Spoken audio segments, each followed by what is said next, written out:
Hey, everybody. We've got a few things to talk about. Zoom has a new P4 product variant, version 2 of the P4. Let's just go with that. Before we get into all of that, let's go ahead and introduce you to Matt if you don't already know him. Of course you know me. You've been here for weeks already, and you're very familiar with our live streams. But anyway, I'm Matthew Bliss, and loving the way that they're changing the versioning of products still. It's almost like they didn't learn from Microsoft and the Xbox, which of course was the Xbox and then the Xbox 360 and then the Xbox Series X and then the Xbox Series S. And of course, all of that made absolute sense. And yeah, there's a few interesting things happening in podcasting at the moment. Where would you like to start, Jesse? Let's start with the Zoom P4, and we've got the website set up so we can take a look at that. To me, just looking at it, it looks a lot better than the first version. I'm not sure why, like you were talking about, the whole naming. Why not just call it PodTrak P4 Mark II? Where do you go after P4 Next? P4 Next Max. You take Apple's cues. But when you do weird naming like this, it forces you into this weird place where you just have these really obscure names, and it doesn't help anything. But let's take a look at what the P4 Next is. At its core, it's still the same thing as the P4. 4 microphones, 4 headphones, 4 podcasters. About the same price point, I think. Not available yet. It's available for pre-order. Okay, so has AI noise reduction, tone shaping, and voice compression, making broadcast quality podcasting easier than ever. And this is where I hate marketing speak. AI noise reduction is not going to make something broadcast quality. And let's talk about the AI. Let's talk about our thoughts on real-time AI noise reduction, because that's what this is using. In my experience, I have not heard a single AI, like real-time AI noise reduction algorithm that sounds remotely good compared to what we have available to us during post-production. What have you seen, heard? Honestly, not a lot, but I have the same sentiment as you that, really, realistically for me, I think if something is going to do a good job with AI work, then you need to have the resources to support it. And it will take more resources to do a good job than it will to do a bad job. So for streaming, AI-based resource-heavy processing is going to have an ongoing impact, which is where you hear people putting AI-based VSTs in their OBS instance and wondering why there's a 300 to 400 millisecond lag between their video and their audio. And you're like, you have to offset the video to make that work. It's the resources bit that hits hard. So if they could do a good job, then I think for me, the main thing they should be bragging about here is hardware-based good AI processing, reducing lag in your stream or for whatever purpose they're talking about. Because they can't just say AI and presume good comes with that. I think that's a really bad... I don't think they're reading the room if they presume that will be what the marketing says to the populace. It feels like every company has to cram AI into their product in one way or another. The other thing for us podcast editors that we need to really be aware of is, given the price point, a lot of podcasters in the past have been using the P4. I see more people using the P4 Next because of these features. And as editors, that means we need to communicate to our clients who are using these types of products and tell them, do not record using the AI noise reduction. Because if we don't, we're going to start getting a lot of audio from our clients that have that AI noise reduction baked in. And this goes across the board. We should always be talking to our clients to find out what they're using, because a lot of people install apps, Crisp.ai, stuff like that to make their Zoom calls sound better. And then they start recording. I think that's a system-wide program app, probably. Maybe not. I don't know. But clients are prone to using stuff like that. Hey, it makes me sound good on Zoom. I'll use it when I record my podcast or on Riverside, wherever. So chances are we're already starting to get some of that baked into the recordings we're getting. Something that I would like to see, though, and we may get to it and discover that it's there, is having an output destructive signal, but also a raw signal recorded on device. On-device recording isn't something that's unusual in the profession at the moment, with the Rodecaster doing what it does. Admittedly, that records a destructive signal with the onboard processing. But if they wanted to stand apart, having both signals available for output or for onboard recording, I think both would be very interesting. And that would reduce the error rate, or post producers having to inform their clients to turn the button off if we're going to do stuff to it. I see what you're saying, but I do wonder if we're recording both to send to an editor, what's the point of even recording the destructive one? I think what I'd rather see is something like what you can do with Universal Audio and their plugins. There's another interface that has plugins you can use in real time where you can monitor them without recording them, so that when you're on the call, the other person hears the processing that's being applied, but it's not being baked into the recording. I think that would solve the problem you're talking about. So Yeah. the other people here get the benefits of whatever additional processing is being applied, but what's being recorded and given to your editor is going to be raw, just the raw audio. And I think that's the function that I mean, really, in a much more succinct way to put it.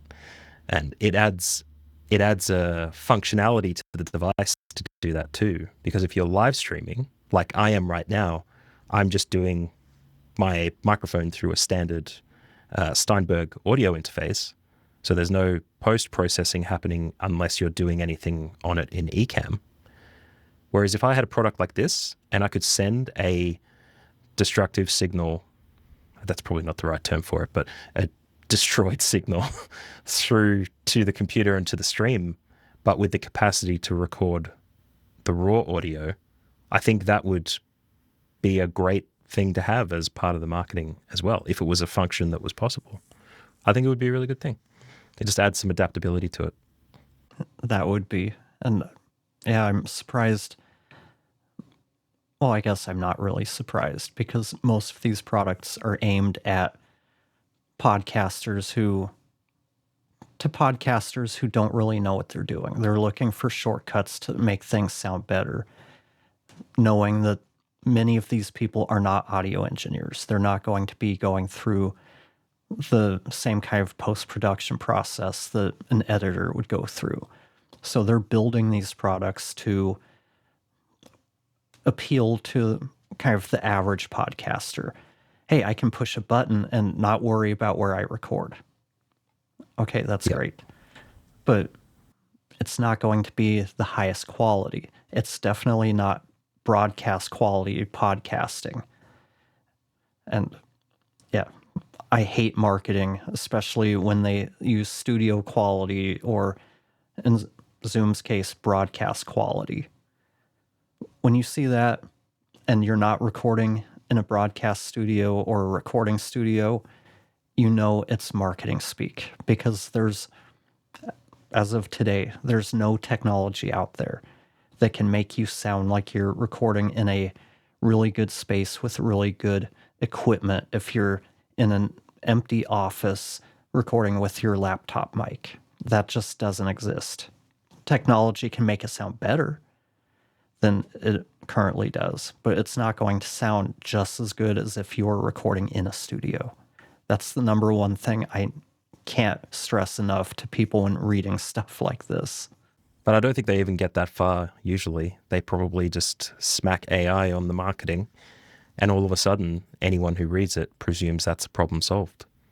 Like if we talk about later with Descript, their studio sound option is an AI-based post-production tool. If they can give up their Descript subscription and just get one of these bad boys, without even like testing it, they just hot replace studio sound with whatever AI this thing is doing. That's a problem solved for someone who wants to purchase the product. Once they bought it, it doesn't matter to Zoom about what they do with it on the other side, because the marketing's done its job. But yeah, a lot of marketing speak. And of course, it's the very first item on the list that we go through on the website. Of course. Let's see. Podcast recorder, upgraded tech, AI noise reduction. Don't let hums, buzzes, and street noise ruin your conversation. Let AI noise reduction learn and remove unwanted noise, keeping your voice clear, natural, and detailed. I'm not sure how it learns in real time, but I'm sure it can probably learn the room tone and kind of ambient background noise. But something like street noise, I don't know how you learn that. No, I'd say that there's some sort of the interesting thing is that this technology exists. It's not AI, but there's like a phasic protocol called variable D in Electro Voice microphones. The RE320, which I'm using at the moment, has it. That has a phasic control of noise from external to the mic that it performs itself while processing the signal. I'd say it's probably something more akin to that. They might be, instead of using AI, like adaptive AI, instead using some sort of algorithmic machine learning to reduce the expected aspects of the signal in the frequency spectrum that would be avoided. But when you read this, you presume, oh, if an ambulance goes by my apartment, it's going to get rid of it. But it's probably not the case. And I think any editor will tell you that it's probably one of the hardest things in the world. Yeah. You just deal with it. Your voice, but better, adds polish with EQ, de-essing, reducing harshness and adding warmth. More marketing speak. Broadcast ready. You've got compression. Built for every microphone. It has some microphones need more power, blah, blah, blah. 70 dB of gain. I have to wonder if it's similar to all of the other Zoom devices I've worked with, where once you start getting into that higher end of the gain range, if it's noisy. But that's okay, because with AI noise reduction, you can get rid of buzzing in your signal. Maybe that's why they added it in. Maybe. Okay, it's battery powered, AC or USB. Bring in 2 remote guests versus via USB or Bluetooth or TRRS input. Use the remaining 3 mic inputs for a 5-person podcast. Has built-in mix minus, independent headphone monitoring. You have a screen, transport controls, easy mixing, headphone control, mute. Podcasting with video. I wonder if they fixed the biggest issue I had with the P4, which is for some reason Zoom decided to cripple it at 16-bit 44.1K, which is what, 2002 spec? There we have it. 48K 24-bit recording. Even though a lot of Zoom's newer devices have been 32-bit recording. This is another sign of Zoom building products to a price point. You're giving up that 32-bit float for what? Better preamps and the AI stuff. With Zoom, you're always compromising and trading one thing for another. If you get this one new feature, you're losing something else that might be in their other products. That's just the way it is with Zoom. They build to a price point. That's it. They don't build something to make it as good as possible and then price it. They're like, what features can we put into this at $179?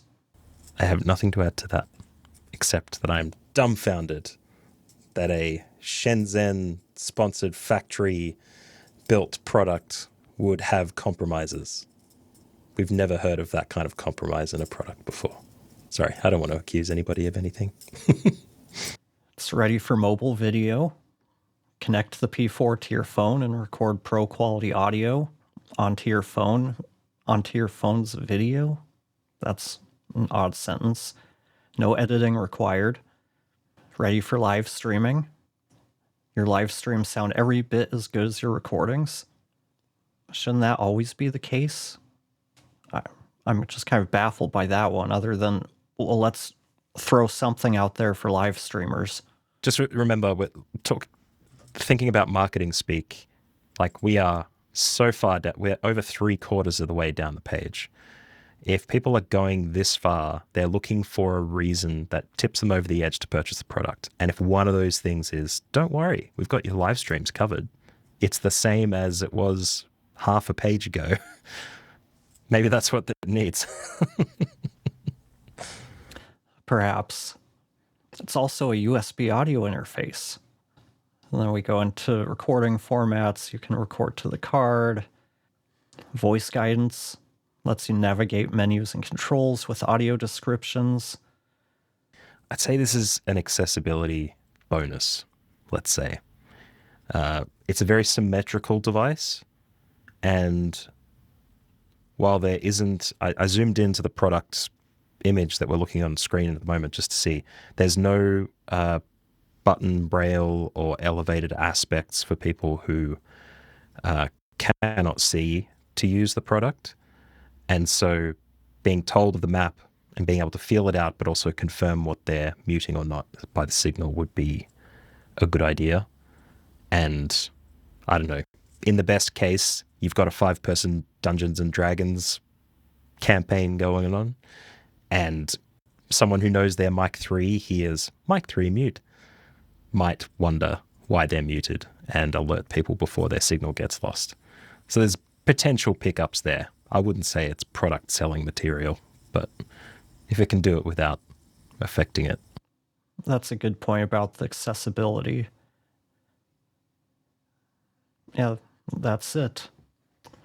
So there we have it, the PodTrak P4 Next. It's actually a usable option for podcasters now.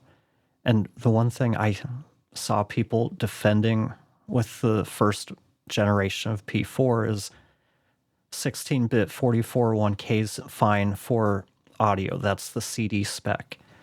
There's a big difference between playback and recording. When it comes to recording, 16-bit is very limiting because due to the dynamic range, at 44.1, you've got, 96 dB of dynamic range, I think. The human voice is about 80. So you need to be really careful setting the gain. If you set it too low, a lot of that, the quieter stuff, you're dealing with the noise floor. If someone starts getting loud, laughing, talking really loudly in an animated way, you might be clipping if you set things too high. That was one of the biggest things we struggled with in the early 2000s with recording, because you just don't have enough headroom to be able to set the levels where you want them. 24-bit solved that. 32-bit float, if you need that for, let's start that over. The only time you should really need 32-bit float recording for dialogue is if you're out in the field and you're kind of a one-person show, setting people up, setting up lav mics, recording on the fly where you don't have time to double check things, and it's easier to just fly without having to worry about gain settings. You don't want to lose a take because someone was clipping or they talked quieter than the last person and you just have too much noise. 32-bit float really helps with that, but that's the only time where it's really necessary for dialogue. Sorry, I'm just having a quick look at the specs page to see if there's anything in particular that stands out that maybe their marketing page didn't necessarily tell us. I'm not sure if it has onboard battery or whether it requires a different kind of inserted battery. I assume there's a battery included. It's got to be auto charging. But it seems like at a maximum with lithium batteries, you get 8.5 hours or whatever they would have recorded. So between like 4 to 8 hours, I'd say, would be the main recording time for it. You're absolutely right about the bit rate and that limitation being part of it. Bit depth, 24-bit, I can confirm on the specs page. Sorry, I know it's a bit difficult with me looking at a different page than people can see on screen. I did notice that they listed the effects, and the detail that we get on the specs page for those is tone, comp, and AI noise reduction. So just confirming that they are all what they are without knowing what they are. But yeah. Can you see this being a product that people would purchase as an audio interface to connect to their computer all the time? Or can you see the field recorders being the people who would prefer to purchase this product? I really don't see either, because anyone who's used a Zoom device as a recorder and an interface, you can only use one or the other. I mean, this one might be different, but with at least the H series recorders, you would have to go in and manually switch between USB or interface mode and recorder mode.